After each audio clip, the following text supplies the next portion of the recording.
नमस्कार, मी मधुरा भावटणकर. माझे दोन्ही मुलं या शाळेत ब्लॉसम शाळेत शिकतात.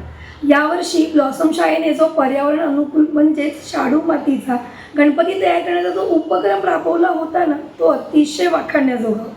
त्यामध्ये मुलांबरोबरच पालकांनी दिलेला प्रतिसाद अतिशय उल्लेखनीय होता. यावेळेचा जो देखावा शाळेमध्ये केला गेलेला होता तो शिवाजी महाराजांना स्मरून केला गेलेला होता. ढोल ताशेच्या गजरामध्ये गणपती बाप्पाचं आगमन करण्यात आलं. गणपती बाप्पा आल्यावरती लहान मुलांचा आनंद काही वेगळाच होता. मुलांना गणेशोत्सव का साजरा करतात आणि तो कोणी सुरू केला ह्याची सुद्धा माहिती देण्यात आली. मुलांनी जे गणपती अथर्वशीर्षाचे अस्खलित पठण केलं ना, ते तर वाखाणण्याजोगं होतंच.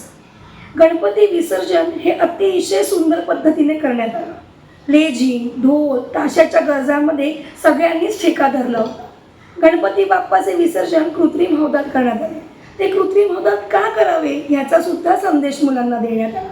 ब्लॉसम शाळेने जे एवढा छान उपक्रम राबवला त्याबद्दल मी ब्लॉसम शाळेची कृतज्ञता व्यक्त करते आणि सगळ्यांचे आभार मानते. धन्यवाद. नमस्कार.